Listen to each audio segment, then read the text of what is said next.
think we said hello to our viewers on live stream, so good morning and top of the morning to you, or afternoon, wherever you are. Some of you are watching at night. Kind of interesting to think about.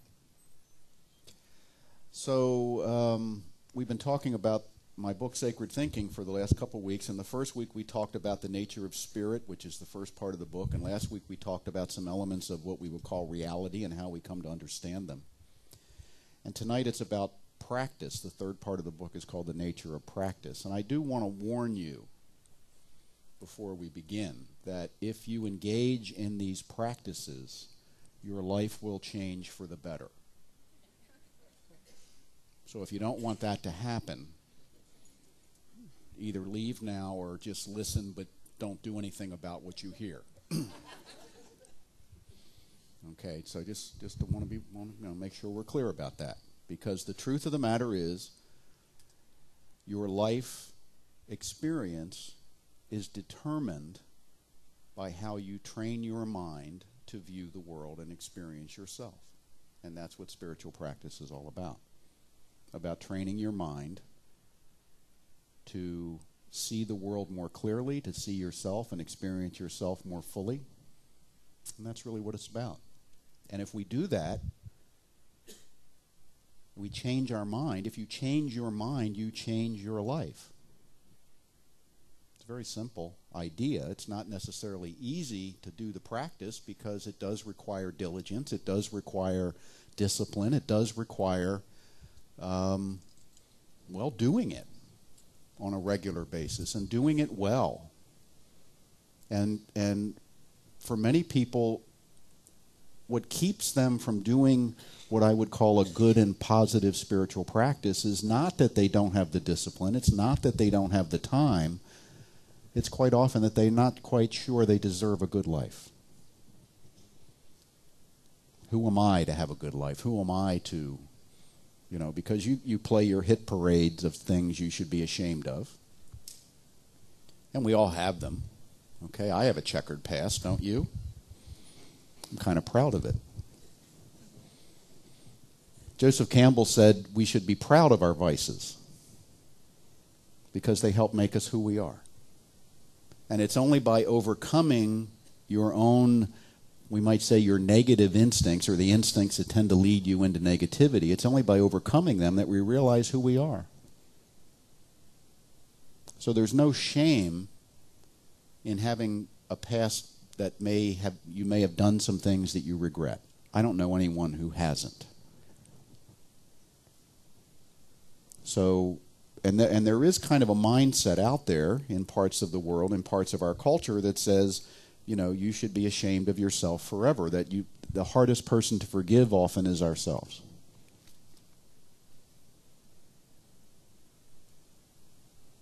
So practice is really about also doing that work. Part of your spiritual practice can be about self-forgiveness. It can be about coming to, and all you want to get to, at least initially, is to accept yourself as you are. Even if you don't like yourself as you are. Even if you know you could do better, because we all can do better. Well, maybe not Andy, but most of us can do better. And often what we do is, we sit there and we think about what we could be and we're not being. And and then we use that as a device to beat ourselves up.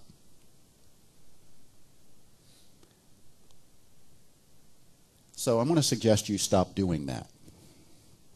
And that you say, well, how do I just stop doing that? Well, you use some spiritual practices, and that's what we're going to talk about. I'm just going to give a brief overview of some. We get into more depth in classes and other places, but this is just to give you a brief overview. And there's a longer explanation and more exercises you can work through in the book. So if you already have it, you can review it. If you don't have it, we happen to have a few in the bookstore.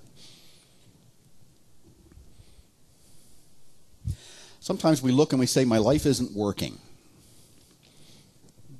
I'm depressed, I'm bored, I'm angry, I'm broke, I'm alone, not alone, let's say lonely. Alone's not a bad thing. Lonely is. You're only lonely if you don't like who you're with when you're alone. And if you don't like you, why should anyone else want to be in a relationship with you? That's another good question sometimes we say, I'm so lonely, I need someone to love me, but you don't love yourself, so you're kind of looking for someone who's more exceptional than you, who will sacrifice and be with you. And who you will come to resent if you hold that attitude. But that's another talk. We think my life isn't working. Well, yeah, but I'd like us to restructure that. Rather than my life isn't working, it might be that my current attitude about life isn't working. And my life is working perfectly and matching my current attitude. Because that's what really happens. The way you actually live your life matches your sets of expectations and your beliefs about yourself and your feelings and your attitude about what to expect. It's so critical how we design and create our expectations that we don't let others do it for us. Because most other people that will help you to set up your expectations will do so in a rather limited way, or they want you to do something that they think would be good that may or may not suit you. There's lots of people with good intentions that will hold you back. So it's not about intentions. And there's some people with bad intentions that will push you forward. It's more about becoming, again, creating that sense of I am my own authority. But that's hard to do if I don't like myself, if I don't think I'm capable of it. So practice is a way of building that sense of capability and building that belief. There's a quote going around the internet. It's allegedly by Johnny Depp, and it may be, I don't know. But it basically says the problem isn't the problem. Your attitude about the problem is the problem. And that's true. It's never the problem. It's always the attitude about the problem. Because the way you see the issue or the circumstance or the opportunity determines what it becomes to you. And I think we know that. But if we're not consciously paying attention as we go through our day, we fall into the habits of old thinking pretty easily. And our reactive self might be coming more from our diminished inner self than from our desired inner self. So we fall into the old habits of not expecting much. Did you ever hear somebody say, if you don't expect much, you can't really be too disappointed? No, your life will just be like a flat line. It'll be boring and dull. But you won't be too disappointed. You'll just be a little disappointed all the time. Now, that's a state that's easy to achieve, and you don't need spiritual practice to do it. But if you want something more,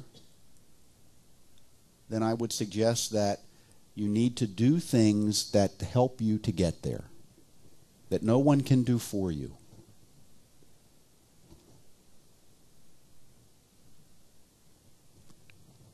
So let's look at some of these. First one is prayer treatment. That's one of the main things that we teach here, that Dr. Holmes, we call it our prayer, affirmative prayer, or spiritual mind treatment, or just prayer treatment, a lot of different terms for it. But what it is, it's a recognition that Dr. Holmes, our founder, recognized that the way you think creatively determines your experience of life. So when we do this kind of prayer, it says here, Kierkegaard said, prayer does not change God, but changes the one who prays. This is really an important idea.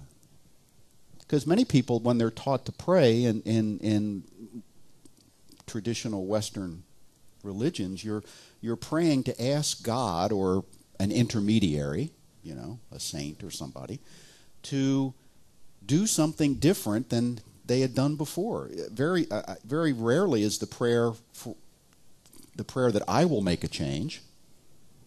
The prayer is, God, give me what you didn't give me yesterday. Right? When I was a little kid, I remember, praying for a new red bicycle. And I wasn't going to change to get it. I was just asking for it. God is a cosmic bellhop. Go get me this.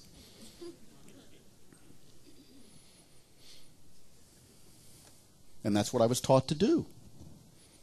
And I'd get up in the morning and there was no bike. And I'd ask in religion class why I didn't get my bike. I'd say, you didn't pray well enough.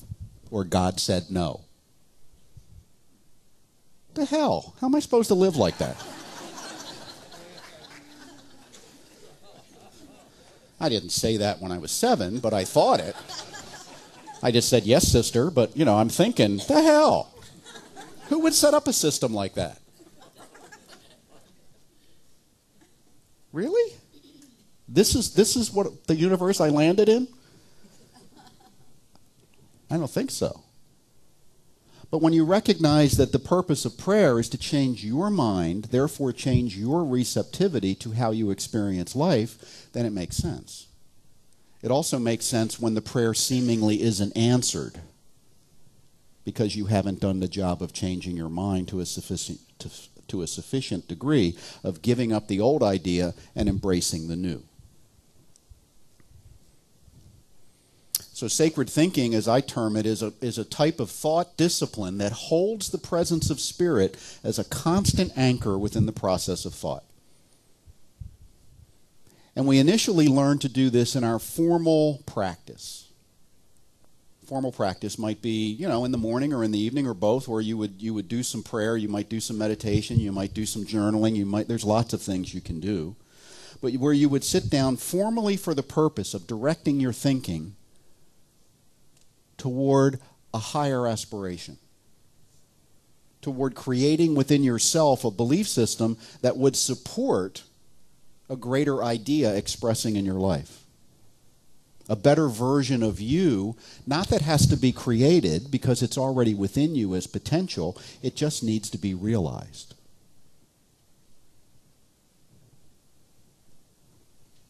A thought discipline. And then the idea would be, as you go along with your practice, that tendency to think that way begins to kind of sneak out and spread into the rest of your day.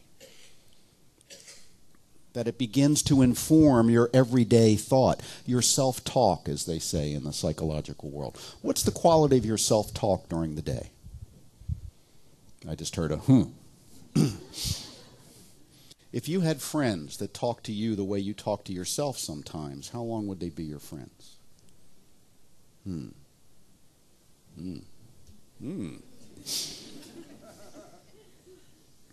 See? Now, the interesting thing is that when you talk to yourself that way, there's probably some emotion attached to it, right?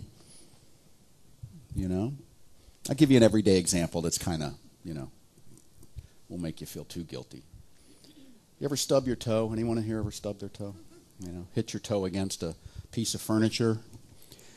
Now, when you do that, you probably don't stop to think about, how do I choose to respond to this?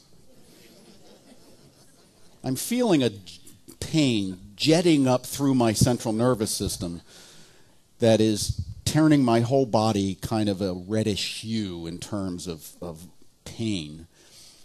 What do I want to do here? No, I'm going to design a response. I think what I'll do is I'll journal about it for a while before I respond.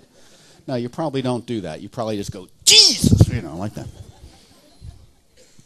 And you're off and running. And then you have, I'll guarantee you have a habitual pattern of thought that repeats pretty much every time, that begins with something like, what an idiot I am.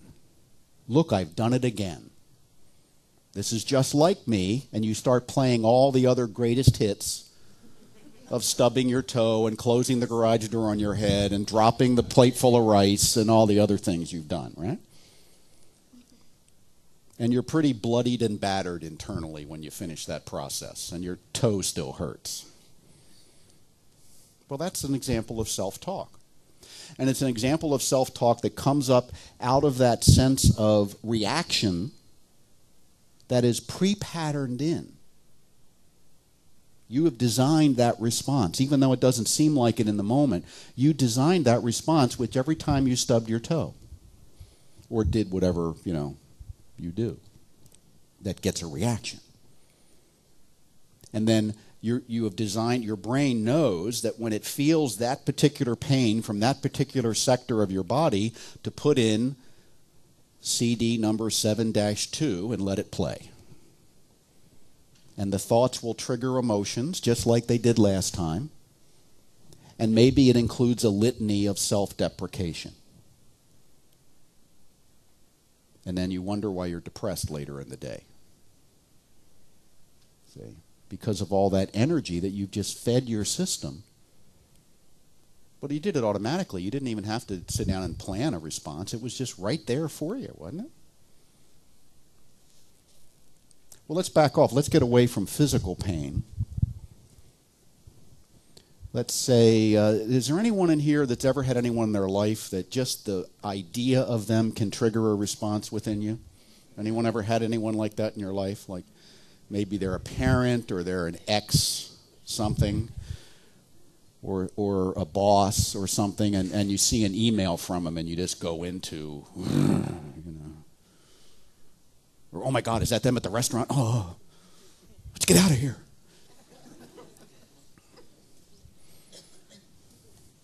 That's when someone's the matter with you. Well, once again, there's a pattern process that just comes out of the reactive self that plays a whole litany of responses, each of which has its little emotional tag on it. And the emotion, by the way, is not stored in the memory. We know that now. The emotion shows up brand new when you have the thought again. And on the other hand, you can have, be going through the family photo album and see a picture of the first time you held your child. And there's an immediate reaction of maybe love and joy. See, it happens both ways. The question is, am I taking any accountability at all in how I design my daily life for what happens when those circumstances arrive, or is it just kind of haphazard? Do I really understand that I have any ability to change those or redirect them or redesign them in such a way that my responses are different? That even in the moment when I'm in the middle of that cacophony of emotion and sound, I can stop it and redirect it. Do I do that? And when do I do? How do I do that? How do I get ready to do that? How do I develop the ability to do that? Well, I have to do a practice when I'm not in the experience that prepares me for those kinds of circumstances. And I want to develop a thought discipline that holds the presence of spirit as a constant anchor within the process. Why? Because we understand that spirit is infinite. It's infinitely available. There's nothing impossible with it. So wouldn't it be nice to have that idea in your head when you anticipate a challenge or confront a challenge, rather than having to remember it 5 minutes, 5 hours, or 5 days later? Oh, crap, I could have done a treatment. Treatment is much more effective before than after. Works both ways, but it's better before than after. Sacred thinking is a thought process designed to create positive receptivity, identification with spirit, and a clear degree of self-acceptance. It's all in there. Self-acceptance. You can't really change effectively and easily something you don't accept as it is. Now, accept doesn't mean embrace. It means admit. You admit that it's a problem. Maybe you admit that it needs improvement. You admit that it's the way you are right now. You're a work in progress. But if I can't accept myself the way I am, what that does is create this whole pile of energy around that idea, and I got to work on that energy before I can do anything to uplift it. So by doing the self-criticism, I dig the hole deeper. In law enforcement, we call that compounding the felony. Like using a gun in the commission of a crime. It compounds the felony. You're going to jail longer because you made a bad problem worse. Well, how many of us are in jail on our own mind?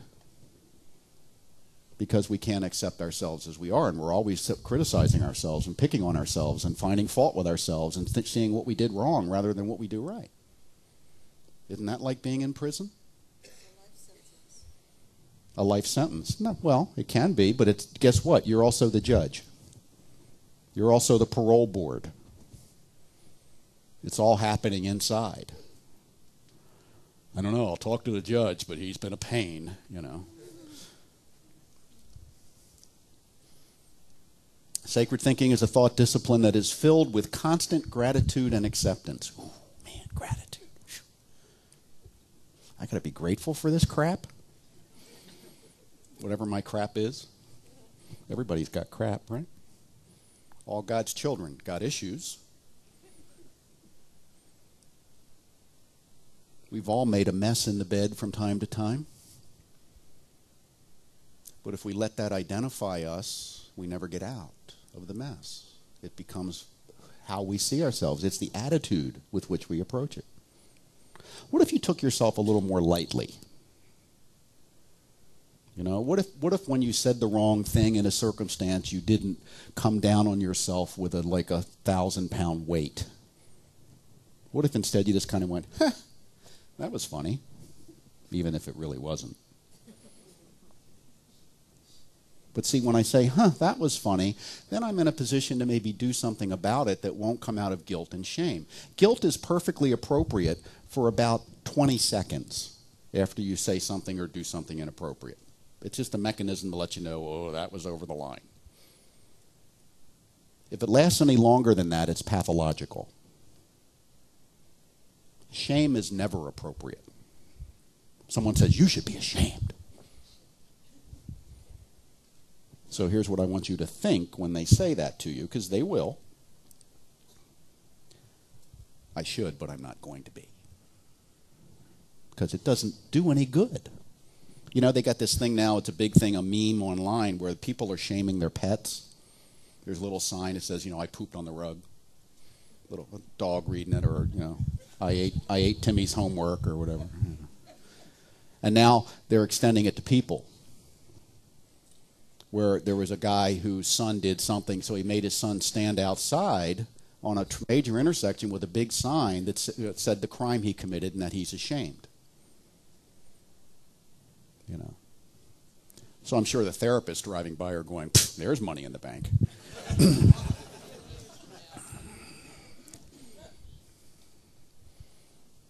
Blame and shame are always off the mark. They fail to recognize that we are self-redeeming creatures. You don't need to be redeemed by anything outside yourself. You can only be redeemed by awakening from within. That's the whole gospel story, and it's been misunderstood. If you're not willing to be redeemed, Jesus can't help you. If you are willing to be redeemed, you don't need his help. You can do it yourself, which is what I think he was trying to teach. These things I do, you shall do better, he says. Know you not that you are God's? That's a pretty strong lesson. These things I do. And he was doing some amazing things. You shall do better. Know you not that you are God's? Gratitude and acceptance. I accept I am the way I am. I'm grateful that I am the way I am. I'm grateful for every trial, every tribulation, every misstatement, every dumb thing I've done, every toe I've stubbed, every bone I've broken. Because I've used all of it to get better. I haven't wasted a single screw up.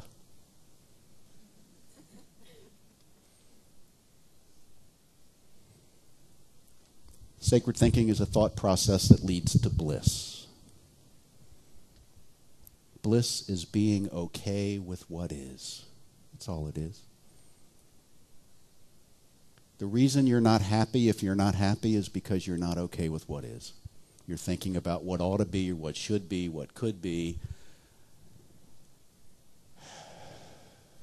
You have my sympathy.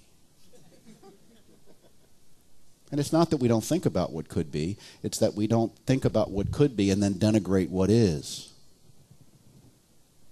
Can you make an argument for something without denigrating something else? That's a sign of spiritual maturity. We have a thing going on in our culture, in our ministerial culture, for years and years. And I'm sure it's not just our teaching, it's probably all clergy. When you see other clergy at a clergy meeting, you say, how many people you getting on Sunday? And if you're getting a lot of people, you're really hoping people will ask that question. You know, and if you're not getting a whole lot of people, you're dreading that question. But you don't say that, you just respond. Or you say, well, I'm not really into numbers, I don't count. Count above 5. You know? So now there's a discussion going on about why do we do this to each other? You know, good question. Why do we do it to ourselves? But the other part of it is what I'm seeing emerge in some of these, and this is all email stuff, what I'm seeing emerge in some of this stuff is, well, we got to make the people that did it wrong. You see, before we can feel okay about the way we feel, somebody else has got to be wrong because I was feeling wrong before. You know why you were feeling wrong? Because you made it all up in your head and you made yourself wrong. Why don't you make it all up in your head and make yourself right? Try it. Feels good. Of course, then you have the accountability to kind of be right. Do your best to be right. Is what I believe make any sense? Do I have a reality-based relationship with the universe? That's a good question, too, that you can work on in your practice. So some of the other practices other than prayer, we talk about meditation in the book, very simple guide to meditation. You can be meditating in 5 minutes. Translation or transformation, I'm going to go through some of these. We'll talk about what that is. Forgiveness and acceptance, we mentioned that. Sacred service, that was brought up earlier, an opportunity today. Sacred service as a spiritual practice. You know, I often say around here, we don't need volunteers. No, we don't need anything. What we have is opportunities to serve, and people that step into those opportunities get to experience themselves in a new level. If you'd like to do that, we'll help you do it. That's what we're about. Everything we do here should be about helping people grow and improve. If it isn't, we have to make an adjustment. Tithing. Ooh, let's not go there. Spiritual self-development. Edwin will go there next week. In the book it says, when you meditate, you intentionally open to deeper aspects of your mind, inviting that deeper self to the surface by engaging in a sacred practice which, with time, quiets the seemingly incessant surface chatter of the conscious mind. You have a noisy mind? Yeah, most of us do. You know how that develops, I think? I think it's more a defense mechanism because we as we grow up, we become afraid of what might be beneath that might come up, that it's scary down there. So we cover the whole surface with chatter. So none of the. But then what meditation's about is letting those waters calm, and then what's beneath that is ready to be revealed can be revealed. It has some space. And what's down there? What's down there is your highest self. What's down there is your true wisdom. What's down there is everything you can potentially be, do, or have. So it's a nice practice. If you think of prayer as speaking to the higher self within you, meditation is listening to it. It's the other side of the conversation. Forgiveness. Forgiveness, you know, the metaphysical F word.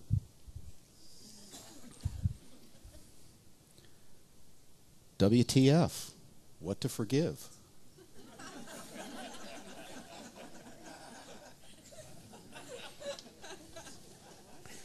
The answer is everything. What do I need to forgive? Everything. Everything? What about the unforgivable? Who said it was unforgivable? You may have decided it's unforgivable because when you think about forgiving, it feels like it'd be hard. That doesn't make it unforgivable. That makes it a little harder to forgive. If you don't forgive it, who suffers? You.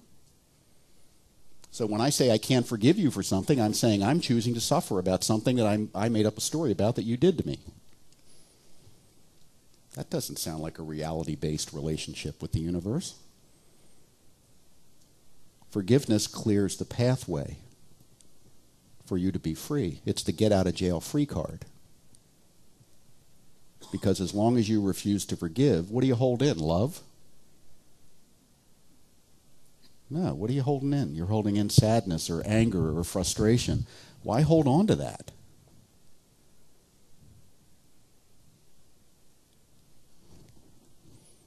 You know, if I gave you a handful of sewage, would you hold on to it? You might if I said, well, letting go of it means you forgive. Oh, well, I'll hold on to this even though it stinks. But that's what we do. That's the equivalent of what we do when we don't forgive. I'm sorry, I'm too offended, I'm too wounded, I can never let this go. Life sentence, like she said. You've sentenced yourself to life. It's up to you. You can do whatever you want. Dr. Holmes says we should give of ourselves in love. This is about service. We should give of ourselves in love and in service to others in a spirit of generosity and good fellowship.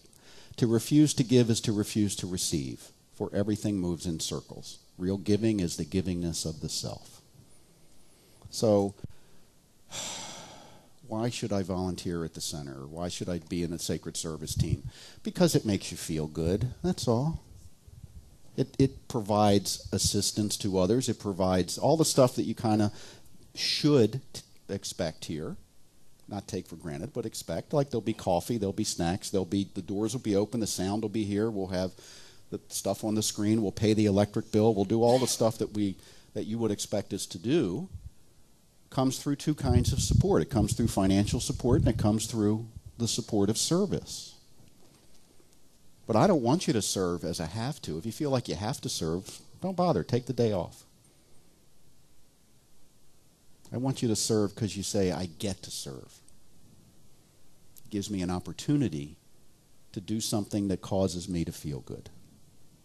Even if there may be moments in it that are unpleasant. You know, like, I don't know, whatever you might think of unpleasant around here, cleaning the coffee pots or whatever. You get to do it. We provide an opportunity for you to get to do it. If you do it, you do it. If not, someone else will. I know that my good is not dependent on any other individual, and neither is the good of this center. The good of this center is always fully realized by people who are here freely, openly, and joyfully. Okay? And that's an invitation to all of you to see yourselves here that way. Edwin will mention tithing next week. Tithing is a very simple idea. You give a percentage of your income as a coercive act in order to learn to give freely. If you have trouble giving freely, then tithing is a way to exercise that muscle. It's like going to the gym. People say, I'll tithe when I have the money. I say, that's like saying, I'll go to the gym when I'm in shape. It ain't going to happen. It doesn't happen that way. So I'll leave it to her to talk more about that.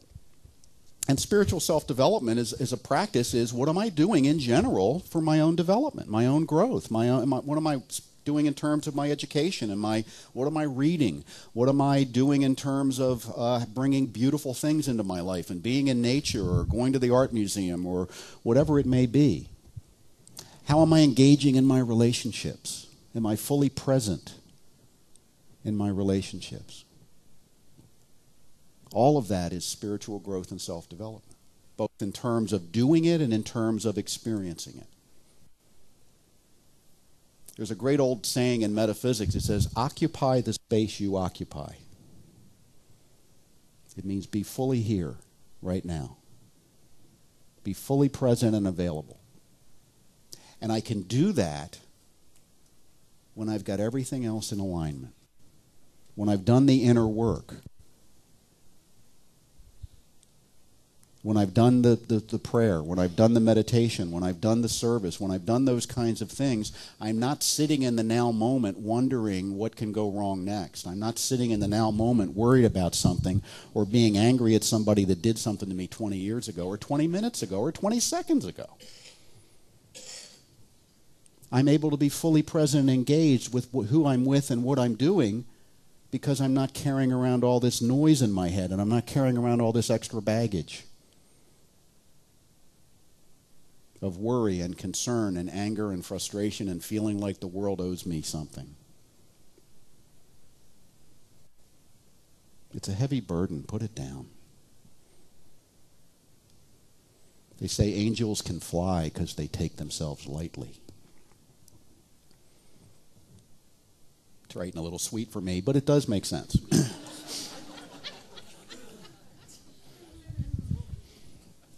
I know some of you can relate to that.